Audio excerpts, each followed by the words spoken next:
človek ako oddelená jednotka z pozície ja som, z pozície tej identity a toho stotožnenia sa s osobnosťou, s tou naprogramovanou figurkou, tak je prirodzené, že hľadá tá bytosť, ten človek, naplnenie tam von. Hľadá lásku, hľadá prijatie, hľadá uznanie, hľadá, ako by mohla zapadnúť. A potom ako žije a žije a možno sa rozvedie, možno skrachuje, možno ochorie, možno ho odmietnú, možno neviem čo, tak zisťuje, že to nikam nevedie a že keby tak ďalej tá bytosť, človek pokračoval v naplňaní tých svetských rebríčkov a snažení sa dosiahnuť tieto svoje ciele, takže by vlastne ten život premrhal. A začína vidieť, že je to vlastne tekuté, že to je, ak stojíš na tekutých pieskoch, niečo dosiahneš a v 3 sekundy radosti, eufórie. Dôkazom sú životy športovcov, filmových hviezd. Úspech je veľmi krátkodobá droga, ktorá si vyžaduje ho stále potvrdzovať, stále viac a viac. Presne tak je to aj vo vzťahoch. Keď si z bodu prázdnoty niekoho nájdeš, tým to nekončí. Stále potrebuješ potvrdzovať, uisťovať, naplňať. Takže keď sme sa dostali do bodu prezretia, že tam von to nikdy nenájdeme, že je to tam nekonečné naháňanie sa za chvostom toho ega a tej ilúzie, že je tu čo dosiahnuť a že je tu nejaký bod úspechu, rodiny, lásky, niečoho, že to bude všetko tak úžasné tam von, že si človek bude môcť povedať, tak teraz žijem ten naplnený život. Takže z tohto sme na tomto kanáli vytriezveli a prichádza moment, kedy sa začíname vlastne obrácať k sebe. A moment, kedy sa začíname obrácať k sebe, tak začíname rozpoznávať, že čo vlastne, kto vlastne sme. OK, takže tam von to nenájdem. Takže to nájdem tam dnu. No a keď ideme dnu, tak čo nájdeme? Myšlenky, vôbec ich nemáme pod kontrolou. Jeden väčší blúd ako druhý, čo sa z tej mysli rinie. To sú len ďalšie a ďalšie koncepty a ďalšie ciele pre tú hru. A dosiahnutia, a to je jedno, či tam dovon dosiahnuť tú kariéru alebo vzťah, alebo do dnu. Zase nové kolečko, dosiahnuť osvietenie, oslobodenie, nejakú spirituálnu úroveň, proste niečo, nejaká zase nová ilúzia, že tam treba na niečom pracovať, aby vlastne, keďže to má nastať dnu, tak to ideme na tom pracovať, aby to prišlo z dnu. Takže z dnuka budem taký vymeditovaný, vyčistený, naplnený a mi bude jedno, čo je tam von. Hej, a zase to chceme dosiahnuť vlastne to, čo častokrát akoby tá, čo nazývame ezoterika, ponúkala. No, takže dnuka sme sa obratili a tam sme zase len našli kopec myšlienok, emócií, pnutia. A zistili sme, že no dobre, tak keď to je dnu a dnuka mám len tento nekomfort, hej, tak potom vlastne sa naskytá otázka, OK, tak ak mám ísť k sebe a to, čo dnuka nachádzam, je tiež naprogramované, hej, myšlienky, emócie, zranenia, programy, vzorce, psychosomatika, zase len nachádzam tak ako som von nachádzal ten naprogramovaný svet, obrátim sa do seba a tam ďalší bordel. Takže potom prichádza tá otázka, OK, tak už som sa obrátila aspoň k sebe, ale kým skutočne som? Som ja touto kopou bordelu, programov, emócií, myšlienok a teraz musím to reelovať,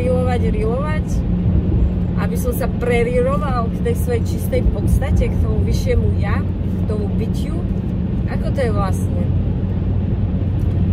No a tam po tých rokoch, teda v ezoterike a hrabaniu sa v sebe, prichádza vlastne, že to je tiež nekonečné, že tá myseľ je schopná do nekonečná jatriť tie staré rany, neustále vo všetkom projektovať tie vzorce a neustále predkladať nové a nové vnútorné projekty, na čom v sebe pracovať, čo ešte vyčistiť, poliečiť a neviem čo. Takže tam potom zase prichádza teda tá otázka, že tak kto som skutočne, keď nie som táto kopa bordelu. A to je to akoby ten moment obratu, kedy je vlastne prezreté, že není čo opravovať, není čo čistiť a není čo s tým robiť. Že jediné čo je vlastne prekúknúť to, čo je tam v dnu za naučený program. Dá sa povedať, že je to áno, kopa programov, ktorá vlastne patrí pod tú našu identitu. Hej? Že je tam vlastne naprogramovaná map, kde už vlastne ako map som práve už menej bola v tom naprogramovaní, takže ja by som radšej to popísala tá Martinka alebo Maťa, ktorá vlastne si tam niesla tú identitu a nabrala tam všetky tie vzorce, koncepty presvedčenia v prvom rade ohľadne seba, o mojej hodnote, o tom, že čo musím robiť, aby som bola prijatá tam von, o tom, aký je život, hej, máte tam naprogramované programy postoje voči sebe, voči životu, voči vzťahom, voči manželstvu a to sa tam odohráva. Takže vlastne po prezretí toho, že vlastne nikam nevedie sa hrabať v tej kope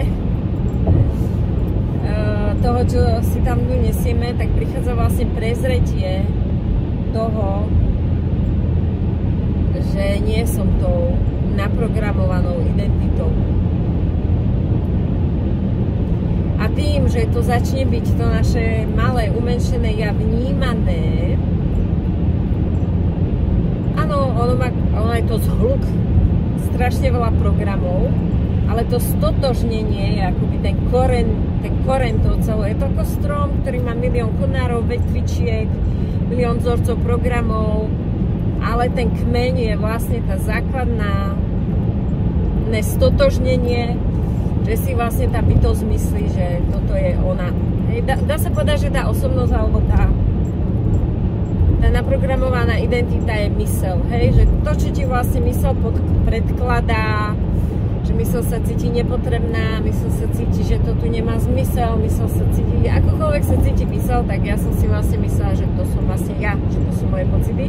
Až bolo prezreté, že to nie sú moje pocity, že to sú tie naučené programy v zmysle, že keď ťa niekto nechápe alebo odmietne, máš sa cítiť smutný, sám, opustený a musíš buď rezignovať a byť naozaj nešťastný, alebo musíš bojovať o tú lásku.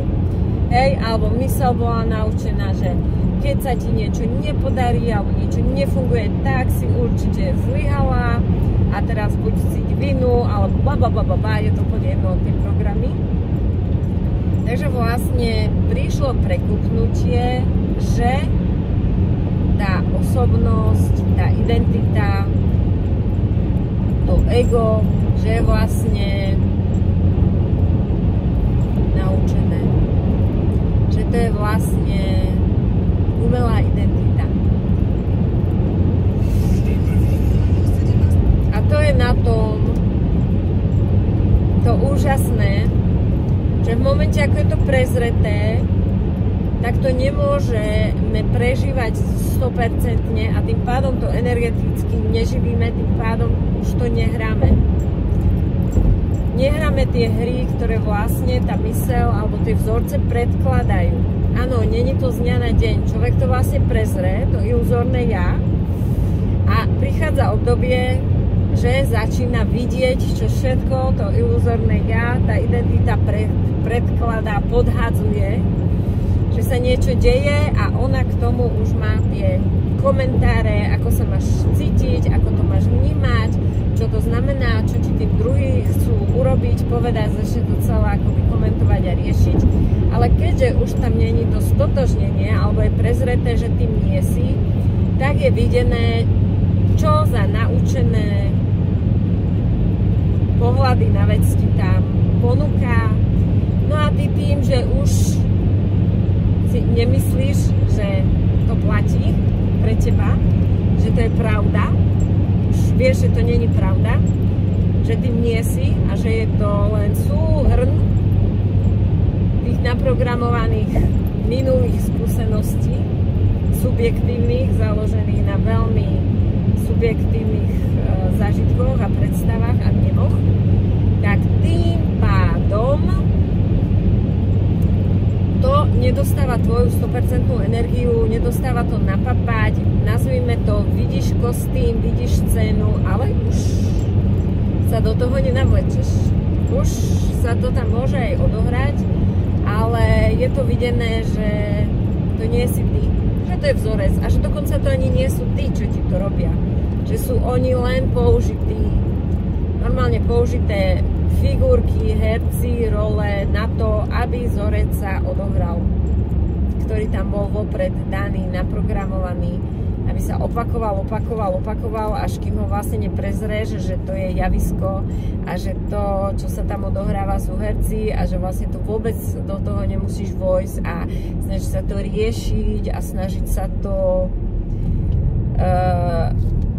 vpadnúť do deja a že nejde o to, čo sa javí v tej scénke, že je ten dej a že je tá pointa. Tá pointa je vlastne len to uvidieť, že to je scénka. Takže tým, že je to stále viacej videné,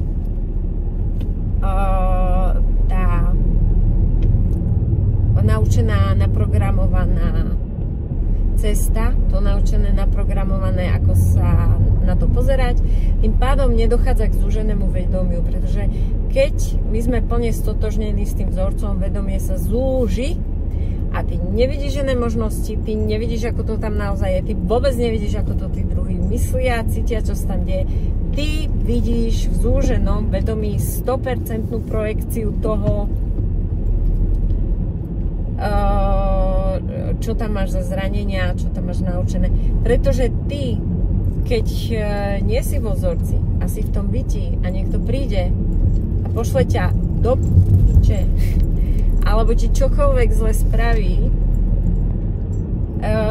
naozaj, keď nie si v tom umenšení, ti to je jedno.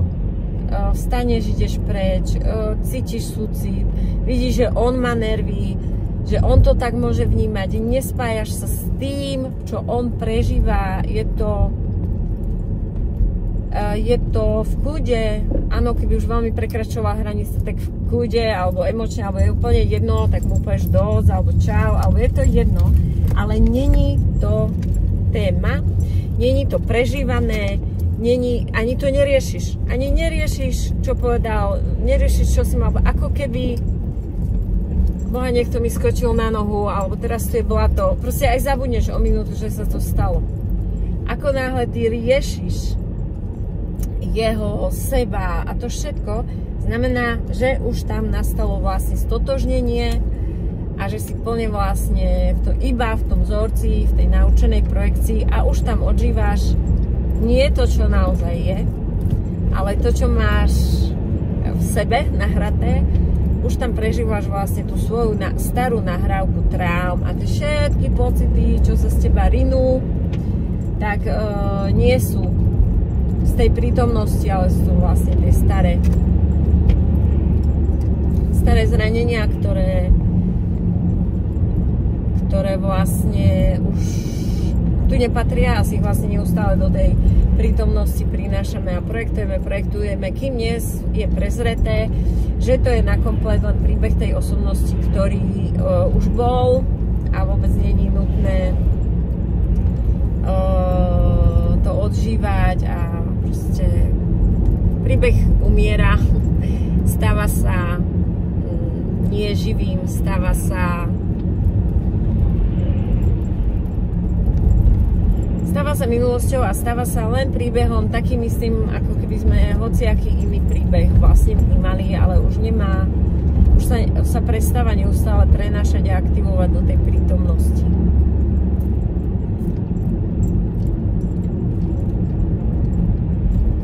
Takže tak. Ono vlastne to, čo robí ego, tak ego, alebo tá osobnosť, ona vlastne neustále prináša nové buď výzvy, čo treba mať a dosiahnuť, alebo nové problémy na riešenie. A človek je zameraný na to, aby to riešil. Aby vlastne neustále riešil tú prítomnosť, opravoval ju, vylepšoval, ale tým ten život, to bytie, ten prítomný okamih preteká pomedzi prsty. Pretože to, čo môže byť vnímané už za hranicami toho ega, keď konečne už sa nemusíme v kuse vzťahovať k všetkému, nemusíme to brať osobne a nemusíme to riešiť, tento svet riešenia a dosahovania absolútne mizne, nedeje sa.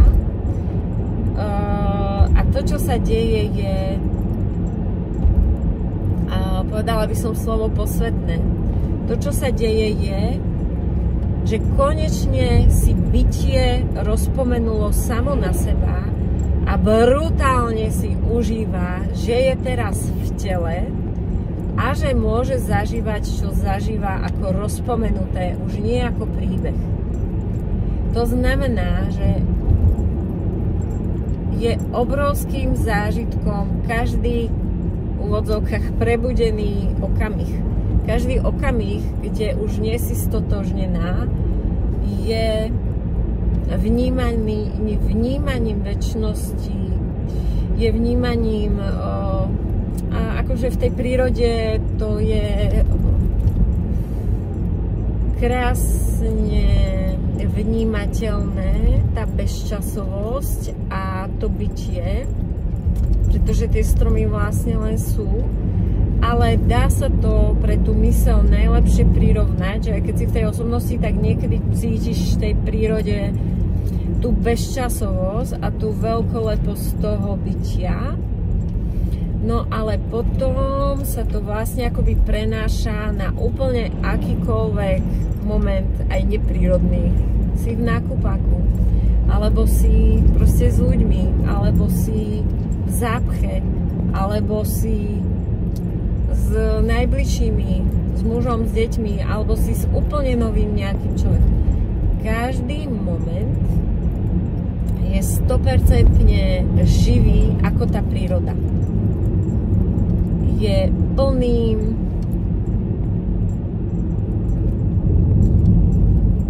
a preto bytie, keď tam nie je už vlastne tá identita, to naprogramované ja, tak preto bytie je všetko zážitkom. Každá, teraz zase, keď poviem interakcia, nemusí to byť interakcia, ale každý v nem je 100% zážitkom. Vnem, že idem v aute, vnem, že sa učešem, vnem, že s niekým sa prepojím. Svet hodnotenia a tej duality plne zmizol. Není tam čo posudzovať. V hre čo chceš posudzovať?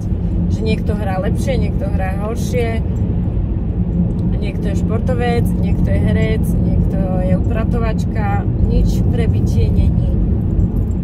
Žiadna skúsenosť není viac, nie menej. Je to vlastne nekonečným prejavom toho jedného vlastne zdroja, ktorý vlastne zakúša všetky možné príbehy. A akurát to ja hodnotí, že môj osud, môj príbeh je horší, druhý je ľahší, krajší, ale preto bytie generuje nekonečno tých príbehov len pre samotný prežitok. Bytie je tu pre bytie. Takže je to nádherné prestať riešiť ponuky ega, osobnosti a prestať míňať čas na tieto blbosti úplné. My si môžeme povedať, samozrejme tu není žiadne posudzenie voči niekomu, kto rieši kvázi dosahovanie cieľov, úspechu a niečoho, ale už keď my hovoríme o sebe, takže nemíňa čas na tie akože blbosti, na to nejaké dosahovanie, ale si môže užívať pobyt. Už to není zamerané na útek od utrpenia, už to není zamerané na vylepšovanie, už to není zamerané na opravovanie tej reality, ale je 100% na premysel slovo vďačnosť, ale potom to není vďačnosť, ale 100% vnímanie, bytie v tom momente, ktorý je práve 100% a tým je dokonalý. Iba tým hodnota každého momentu, každého človeka, každého zvieraťa, každej situácie je len v tom, že sa práve deje a to je všetko. Hodnota tvoja je v tom, že si.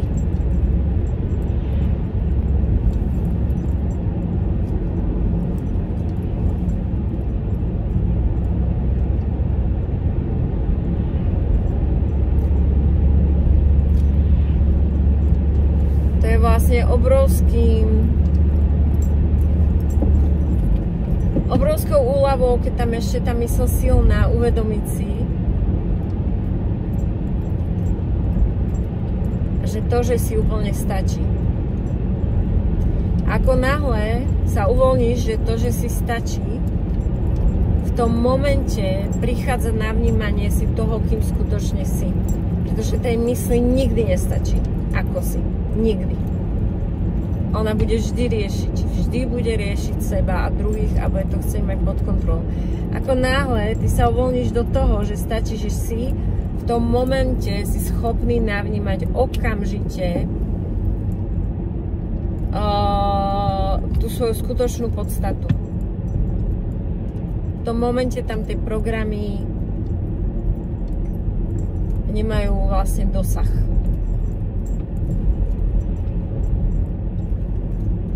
Takže týmto by som to asi končila. Tak krásny deň, čaute.